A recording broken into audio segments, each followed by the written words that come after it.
ರುಬಾವಿಯಲ್ಲಿ ಅಪರಿಚಿತ ವ್ಯಕ್ತಿಯ ಕೊಲೆ ಪ್ರಕರಣ ಒಂದು ಬೆಳಕಿಗೆ ಬಂದಿದೆ.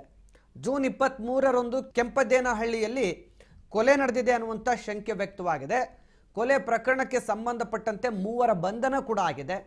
ಲಂಡನ್ಗೆ ಕಳುಹಿಸುವುದಾಗಿ ಕೊಲೆ ಮಾಡಿರುವ ಆರೋಪಿಗಳು ಈ ಪ್ರಕರಣವನ್ನು ಮುಚ್ಚಾಕುವ ಪ್ರಯತ್ನ ಕೂಡ ಮಾಡಿದ್ರು. ಜೂನ್ 23ರಂದು ಕೆಂಪದೇನಹಳ್ಳಿಯಲ್ಲಿ ನಡೆದಿರುವಂಥ ಘಟನೆ ಇದು.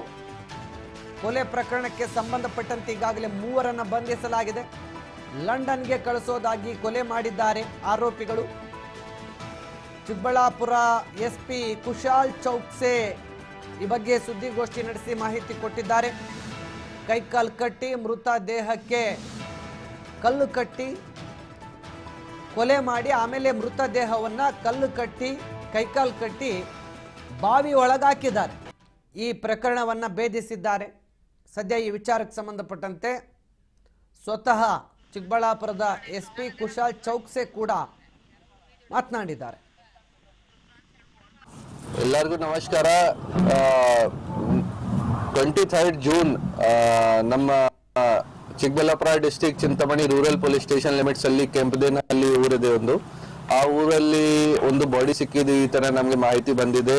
ಆ ಊರಲ್ಲಿ ನಾವು ಸ್ಪಾಟ್ಗೆ ಹೋದಾಗ ನಮ್ಗೆ ಗೊತ್ತಾಗಿದೆ ಕಿ ಒಬ್ರು ವೀರಣ್ಣರವ್ರದ್ದು ತೋಟ ಇದೆ. ಆ ತೋಟದಲ್ಲಿ ಒಂದು ಬಾವಿ ಇದೆ. ಆ ಬಾವಿಯಲ್ಲಿ ಒಂದು ಬಾಡಿ ಸಿಕ್ಕಿದೆ. ಆ ಬಾಡಿಗೆ ಕೈ ಕಾಲ್ ಮೇಲೆ ಕಟ್ಟಿ ಹಾಕಿ ಮತ್ತೆ ಇದು ಕಲ್ಲು ಕೂಡ ಕಟ್ಟಿ ಹಾಕಿ ಬಾಡಿ ಮೇಲೆ ಆ ಬಾಡಿಗೆ ಬಾವಿಯಲ್ಲಿ ಈ ತರ ಡ್ರೌನ್ ಮಾಡಿದ್ದಾರೆ. ಈ ತರ ಮಾಹಿತಿ ಬಂದಿದೆ. ಆ ಬಾಡಿ ಡಿಕಂಪೋಸ್ ಆದ್ಮೇಲೆ ಮೇಲ್ಗಡೆ ಬಂದಿದೆ. ಚೆನ್ನಾಗಿ ಗೊತ್ತಾಗಿದೆ. ಈ ತರ ಪೊಲೀಸ್ಗೆ ಮಾಹಿತಿ ಬಂದಿದೆ. ನಾವು ಸೀನ್ ಆಫ್ ಕ್ರೈಮ್ಗೆ ಹೋಗಿ ಎಲ್ಲ ಬಾಡಿಗೆ ರಿಕವರಿ ಮಾಡಿ ಪರಿಶೀಲನೆ ಮಾಡಿದೀವಿ. ಆ ಟೈಮ್ಗೆ ನಮ್ಗೆ ಈ ತರ ಗೊತ್ತಾಗಿದೆ ಕಿ ಯಾರು ಉದ್ದೇಶಪೂರ್ವಕವಾಗಿ ಮರ್ಡರ್ ಮಾಡಿ ಆ ಪರ್ಸನ್ಗೆ ಈ ತರ ಕಟ್ಟಿ ಹಾಕಿ ಕಲ್ಲು ಬಾಡಿ ಜೊತೆ ಕಟ್ಟಿ ಹಾಕಿ ಈ ತರ ಬಾವಿಯಲ್ಲಿ ಹಾಕಿದ್ದೀರಾ ಅವ್ರದ್ದು ಬಾಡಿ. ಸೊ ಫಸ್ಟ್ ಇಶ್ಯೂ ಇತ್ತು ಕಿ ಆ ಬಾಡಿ ಅನ್ಐಡೆಂಟಿಫೈಡ್ ಬಾಡಿ ಇತ್ತು. ಫಸ್ಟ್ ನಾವು ಆ ಬಾಡಿಗೆ ಐಡೆಂಟಿಫೈ ಮಾಡಬೇಕು, ವಿಕ್ಟಿಮ್ಗೆ ಐಡೆಂಟಿಫೈ ಮಾಡಬೇಕು. ಅದಕ್ಕೋಸ್ಕರ ನಾವು ಫಸ್ಟ್ ಒಂದು ಟೀಮ್ ರೆಡಿ ಮಾಡಿ ಆ ವಿಚಾರ ಬಗ್ಗೆ ಕೆಲಸ ಮಾಡಿದ್ದೀವಿ. ಸೊ ನಮಗೆ ಗೊತ್ತಾಗಿದೆ ಕಿ ಇವರದು ಪತ್ತೆ ಆಗಿದೆ. ಬಾಡಿ ಯಾರ್ದು ಇದೆ, ಒಬ್ರು ರಾಮನ್ಜಿ, ಅವರು ಅರೌಂಡ್ 30 ಇಯರ್ಸ್ ಏಜ್ ಇದೆ ಅವರದು. ಅವರು MSc ಅಗ್ರಿಕಲ್ಚರ್ ಕೆಲಸ ಮಾಡಿದ್ದಾರೆ, ಅಗ್ರಿಕಲ್ಚರ್ MSc ಓದಿದ್ದಾರೆ. ಮತ್ತೆ ನಿವೇದಾ ಕಾಲೇಜ್, ನಿವೇದಾ ಇನ್ಸ್ಟಿಟ್ಯೂಟ್ ಯಲಹಂಕದಲ್ಲಿ ಕೆಲಸ ಮಾಡ್ತಾ ಇತ್ತು. ಬಟ್ ಸುಮಾರು 10 ದಿನದಿಂದ ಅಥವಾ 1 ತಿಂಗಳಿಂದ ಅವರು ಕೆಲಸ ಬಿಟ್ಟು ವಾಪಸ್ ಊರಿಗೆ ಬಂದ್ಬಿಟ್ಟಿದ್ದಾರೆ. ಕಿ ಏನಾದ್ರು ಲಂಡನ್ಗೆ ಹೋಗ್ತೀನಿ, ಜಾಬ್ ವಗೇರಾ ಸಿಗುತ್ತೆ ಲಂಡನ್ ಅಲ್ಲಿ, ಈ ತರ ಏನಾದ್ರು ಅವರದ್ದು ಪ್ರೋಸೆಸ್ ನಡ್ತಾ ಇದೆ. ಈ ತರ ಅವ್ರದ್ದು ಫ್ರೆಂಡ್ಸ್ ವಗೇರಾ ಹೇಳಿ ಅವರು ವಾಪಸ್ ಊರಿಗೆ ಬಂದಿದ್ದಾರೆ ಜಾಬ್ ಬಿಟ್ಟು. ಸೊ ಈ ಬಾಡಿ ಐಡೆಂಟಿಫೈ ಆದ್ಮೇಲೆ ನಾವು ಅವ್ರದ್ದು ರಿಲೇಟಿವ್ಸ್ ವಗೇರಾ ಕೇಳಿದೀವಿ. ನಮ್ಗೆ ಗೊತ್ತಾಗಿದೆ ಕಿ ಒಬ್ರು ಸುಧಾಕರ್ ಇದ್ದಾರೆ. ಆ ಸುಧಾಕರ್ ಜೊತೆಗೆ ಅವರು ಹೋಗಿದ್ದಾರೆ 19ನೇ ತಾರೀಕಿಗೆ ರಾತ್ರಿ. ಆ ದಿನ ಅವ್ರ ಜೊತೆಗೆ ಹೋಗಿದ್ದಾರೆ.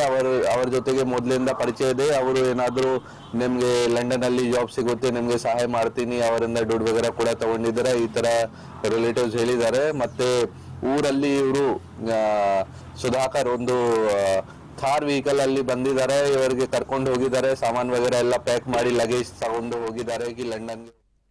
ಇದೇ ವಿಚಾರಕ್ಕೆ ಸಂಬಂಧಪಟ್ಟಂತೆ ಹೆಚ್ಚಿನ ಮಾಹಿತಿ ಕೊಡ್ತಾ ಹೋಗ್ತಾರೆ ಸಹೋದ್ಯೋಗಿ ಶ್ರೀನಿವಾಸ್. ಈಗ ನಮ್ಮ ಜೊತೆ ಫೋನ್ ಸಂಪರ್ಕದಲ್ಲಿ ಜಾಯ್ನ್ ಆಗಿದ್ದಾರೆ. ಶ್ರೀನಿವಾಸ್, ಇದು ಯಾವ ರೀತಿ ವಂಚನೆ ನಡೆಸಿದ್ರು, ವಂಚನೆ ಪ್ರಕರಣ ಮತ್ತು ಕೊಲೆ ಪ್ರಕರಣ ಹೇಗಿದು ಬೆಳಕಿಗೆ ಬಂತು, ಏನು ಹೇಳಿದ್ದಾರೆ ಚಿಕ್ಕಬಳ್ಳಾಪುರದ SP? ಖಂಡಿತವಾಗ್ಲೂ ವಿಜಯಭಾಸ್ಕರ್, ಏನಿದು ಬಹಳಷ್ಟು ಒಂದು ಪ್ಲಾನ್ ಮಾಡಿರುವಂತಹ ಒಂದು ಘಟನೆ ಆಗಿರುವಂತದ್ದು. ಏನೋ ಚಿಂತಾಮಣಿ ತಾಲೂಕಿನ ಒಂದು ಗ್ರಾಮಾಂತರ ಪೊಲೀಸ್ ಠಾಣೆಯಲ್ಲಿ ಈ ಘಟನೆ ನಡೆಯುವಂಥದ್ದು. ಸರಿ ಸುಮಾರು ಏನು ಒಂದು 15 ದಿನಗಳ ಹಿಂದೆ ತನ್ನ ಸ್ನೇಹಿತನನ್ನು ನಿಮ್ಗೆ ಬೇರೆ ದೇಶಕ್ಕೆ ಕಳಿಸ್ಕೊಡ್ತೀನಿ, ಅಲ್ಲಿ ಬಹಳಷ್ಟು ಒಂದು ಸಂಪಾದನೆ ಮಾಡಬಹುದು ಅಂತೇಳಿ ಸ್ವಲ್ಪ ವಂಚನೆ ಮಾಡಿ ಅವರಿಗೆ ಒಂದು ಕುಡಿದ ಮತ್ತಿನಲ್ಲಿ ಏನು ಅವರನ್ನು ಒಂದು ಸಾಯಿಸಿ ತದನಂತರ ಒಂದು ಬಾಯಿಗೆ ಇಟ್ಟಿರುವಂಥದ್ದು. ಅದು ಆ ಬಾಡಿಗೆ ಮೇಲಕ್ಕೆ ಬರದಂತೆ ಒಂದು ಕಲ್ಲು ಕಟ್ಟಿ ಬಾಯಿ ಒಳಕ್ಕೆ ಹಾಕಿ ಒಂದು ಸ್ವಲ್ಪ ಇರುವಂಥದ್ದು. ಆದ್ರೆ ಏನು ಒಂದು ಕಳೆದ ಒಂದು 15 ದಿನಗಳ ಹಿಂದೆ ಅಷ್ಟೇ ಸಹ ಈ ಘಟನೆ ನಡೆದಿತ್ತು. ಆದ್ರೆ ಏನು ಆ ಬಾಡಿ ಒಂದು 3 ದಿನಗಳ ಕಾಲ ಆ ಕಲ್ಲನ್ನು ಏನು ಕಟ್ಟಿರುವಂತಹ ಬಾಡಿಗೆ ದಾರವನ್ನು ಕಿತ್ಕೊಂಡು ಮೇಲಕ್ಕೆ ಬಂದು ಬಾವಿ ಒಳಗೆ ನೇತಾರೆ ಅಂತ ಒಂದು ಘಟನೆ ನಡೆದಿರುವಂತದ್ದು. ಆದ್ರೆ ಅಲ್ಲಿನ ಒಂದು ತನಿಖಾ ಶುರುವಾದ ನಂತರ ಏನು ಪೊಲೀಸರು ಒಂದ್ ಸ್ವಲ್ಪ ಚುರುಕು ಮುಟ್ಟಿರುವಂತದ್ದು. ಅಲ್ಲಿನ ಚಿಂತಾಮಣಿ ಒಂದು ಸರೌಂಡಿಂಗ್ ಅಲ್ಲೇ ಇರುವಂತಹ ಒಂದು ಏನು ಇವರಿಗೆ ಯಾರು ಮರ್ಡರ್ ಮಾಡಿರ್ತಾರೆ ಅವರಿಗೆ ಒಂದ್ ಸ್ವಲ್ಪ ಸಹಾಯ ಮಾಡಿರುವಂತಹದ್ದು. ಅಂದ್ರೆ A1 A2 ಅಂದ್ರೆ ಇಬ್ಬರು ಒಂದು ಆರೋಪಿಗಳನ್ನು ಇವತ್ತು ನಿನ್ನೆ ಸಹ ಬಂಧಿಸಿರುವಂತದ್ದು. ಆದ್ರೆ ಯಾವೊಂದು ರೀತಿಯಲ್ಲಿ ಅವ್ರಿಗೆ ಪ್ಲಾನ್ ಮಾಡಿ ಕೊಲ್ಲಿರುವಂತದ್ದು ಮತ್ತೆ ಏನು ಎಂಬುದು ಬಹಳಷ್ಟು ಒಂದ್ ಸ್ವಲ್ಪ ವಿವರಗೆ ಹೇಳಿರುವಂತದ್ದು. ಆದ್ರೆ ಏನು ಇವರೇ ಸ್ವದೇಶಕ್ಕೆ ಏನು ಬೇರೆ ದೇಶಕ್ಕೆ ಕಳ್ಸಿಕೊಡ್ತೀನಿ ಅಂತ ಹೇಳಿ ಒಂದ್ ಸ್ವಲ್ಪ ವಂಚನೆ ಮಾಡಿ ಆ ದುಡ್ಡೆಲ್ಲ ಒಂದ್ ಸ್ವಲ್ಪ ಏನು ದುಡ್ಡು ಮತ್ತೆ ಅವರಲ್ಲಿ ಏನಿದೆ ಅದನ್ನೆಲ್ಲ ಕಸಿದುಕೊಂಡು ಅಂತ ಕೆಲವೊಂದು ಆರೋಪಗಳು ಕೇಳಿ ಬಂದಿತ್ತು. ತದನಂತರ ಏನು ಅದನ್ನು ಸಾಯಿಸಿರುವುದು ಬೆಳಕಿಗೆ ಬಂದಿರುವಂತದ್ದು. ಆದ್ರೆ ಪೊಲೀಸರು ಏನು ಚಿಂತಾಮಣಿ ಗ್ರಾಮಾಂತರ ಪೊಲೀಸರು ಬಹಳಷ್ಟು ಈ ಒಂದು ತನಿಖೆಯನ್ನು ಚುರುಕುಗೊಳಿಸಿ ಆರೋಪಿಗಳನ್ನು ಬಂಧಿಸಿರುವಂತದ್ದು. ವಿಜಯ್ ಕುಮಾರ್. ಶ್ರೀನಿವಾಸ್, ಆರೋಪಿಗಳ ಫೋಟೋಗಳು ನೋಡ್ತಾ ಇದ್ದೀವಿ, ದೃಶ್ಯಗಳು ಲಭ್ಯ ಇದೆ. ನೋಡ್ತಾ ಇದ್ರೆ ಇನ್ನೂ ಯುವಕರ ಥರ ಕಾಣಿಸ್ತಾ ಇದ್ದಾರೆ. ಬಟ್ ಇವರಿಂದ ಯಾರೋ ಒಬ್ಬ ದೊಡ್ಡ ವ್ಯಕ್ತಿಯ ಒಂದು ಕೈವಾಡ ಇದ್ದೇ ಇರುತ್ತೆ. ಇಲ್ಲಾಂತಂದರೆ ಈ ಯುವಕರಿಂದ ಟ್ರ್ಯಾಪ್ ಈ ಥರದ ವಿಚಾರವನ್ನು ಮಾಡೋದು ಅಷ್ಟು ಸುಲಭ ಅಲ್ಲ. ಸೊ ಹೀಗಾಗಿ ಈಗ ಪ್ರಾಥಮಿಕ ಹಂತದಲ್ಲಿ ತನಿಖೆ ಸಂದರ್ಭದಲ್ಲಿ ಈ ಯುವಕರನ್ನು ಈ ವಿಚಾರಕ್ಕೆ ಪ್ರೋತ್ಸಾಹಿಸಿ ಈ ರೀತಿಯ ಕೊಲೆ ಮಾಡುವ ಹಂತಕ್ಕೆ ಯುವಕರನ್ನು ಬಳಸ್ಕೊಂಡಿದ್ದಾರು ಏನು ಮತ್ತು ಅವ್ರ ಹಿನ್ನೆಲೆ ಏನು, ಇದನ್ನೆಲ್ಲ ಏನಾದರೂ ಪತ್ತೆ ಹಚ್ಚಿದಾರಾ ಅಥವಾ ಇದೇ ಥರ ಇನ್ನೆಷ್ಟು ಜನರಿಗೆ ಏನಾದರೂ ಮೋಸ ಮಾಡುವಂಥ ಪ್ರಯತ್ನಗಳು ನಡೆದಿದೆಯಾ ಅನ್ನುವಂಥ ವಿಚಾರಕ್ಕೆ ಸಂಬಂಧಪಟ್ಟಂತೆ ಏನಾದರೂ ತನಿಖೆ ನಡೀತಾ ಇದೆಯಾ? ಈ ಬಗ್ಗೆ ಏನು ಹೇಳಿದ್ದಾರೆ SP? ವಿಜಯ್ ಭಾಸ್ಕರ್, ಏನಿದು ಬಹಳಷ್ಟು ಒಂದು ಪ್ಲಾನ್ ಮಾಡಿರುವಂತಹ ಒಂದು ಮರ್ಡರ್ ಆಗಿದೆ.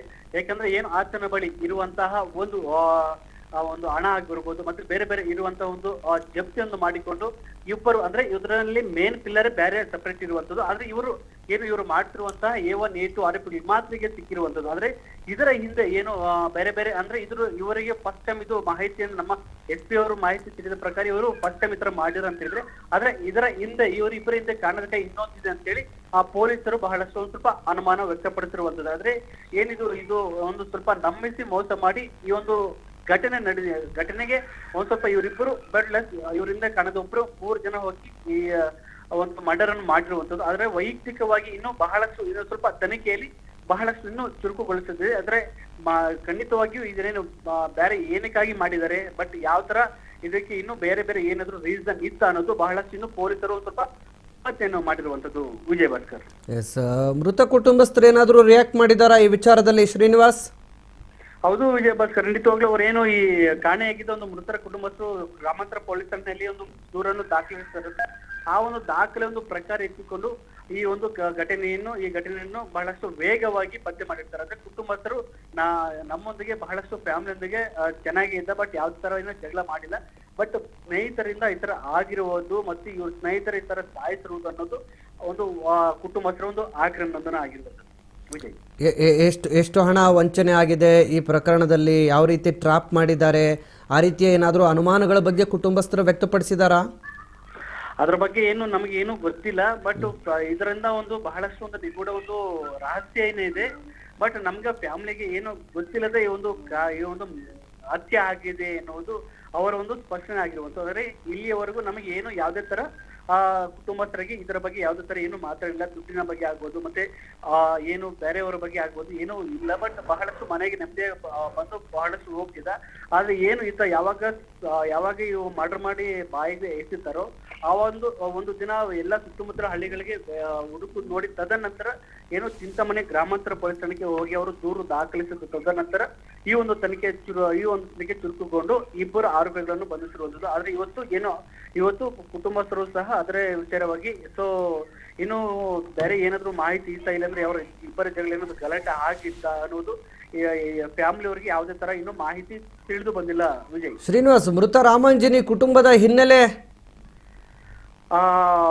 ಅವರೇನು ಕೂಲಿ ಮಾಡಿ ಜೀವನ ನಡೆಸುತ್ತಿದ್ರು. ಆದ್ರೆ ಆತನಿಗೆ ಸಹ ಏನು ಇವರ ತಂದೆ ತಾಯಿ ಮತ್ತೆ ಇವರ ಹೆಂಡತಿ ಸಹ ಒಂದ್ ಸ್ವಲ್ಪ ಏನು ಒಂದು ದಿನದ ಊಟಕ್ಕೆ ಒಂದು ಕೂಲಿ ನಾಲಿಗೆ ಹೋಗಿ ಇದ್ ಮಾಡ್ತಿದ್ದು. ಆದ್ರೆ ಇವರು ಗಂಡ ಯಾಕೆ ಮೃತ ದುರ್ದೈವಿ ಇವರ ಒಂದು ಹೆಂಡತಿಗೆ ಯಾವ ತರ ಚಿಕ್ಕ ಗೊತ್ತಿಲ್ಲ. ಬಟ್ ಆದ್ರೆ ಏನು ಇಬ್ಬರು ಒಂದು ಆರೋಪಿಗಳ ಮತ್ತೆ ಇವರೊಂದು ಏನು ಆ ತರ ಒಂದು ಚಿತ್ರಹಿಂಸೆ ಕೊಟ್ಟು ಸಾಯಿಸಿರುವುದು ಅವರ ಫ್ಯಾಮಿಲಿಗೆ ಒಂದ್ ಸ್ವಲ್ಪ ಆಘಾತ ಆಗಿದೆ. ಫ್ಯಾಮಿಲಿನ ಬರ್ಸಕ್ ಆಗ್ತಿಲ್ಲ ಅಂತ ಹೇಳಿ ಅವರು ಒಂದ್ ಸ್ವಲ್ಪ ಆಕ್ರೋಶವನ್ನು ವ್ಯಕ್ತಪಡಿಸುವಂತ. ಆದ್ರೆ ಪೊಲೀಸರಿಗೆ ಇವ್ರ ಕುಟುಂಬಸ್ಥರು ಅಂತ ಯಾವುದೇ ತರ ಇನ್ನು ಇದ್ರಲ್ಲಿ ಯಾರು ಇನ್ವಾಲ್ವ್ ಇದ್ದಾರೆ ಅವರನ್ನು ಕಾನೂನು ಪಾಠ ಕಲಿಸಬೇಕಂತ ಹೇಳಿ ಆ ಪೊಲೀಸರು ಕುಟುಂಬಸ್ಥರು ಪೊಲೀಸರಿಗೆ ಇವರು ಮನವಿ ಮಾಡಿದ್ರು ಅವ್ರದ್ದು. Vijay, okay, thank you Srinivas ತಮ್ಮೆಲ್ಲ ಮಾಹಿತಿಗಾಗಿ.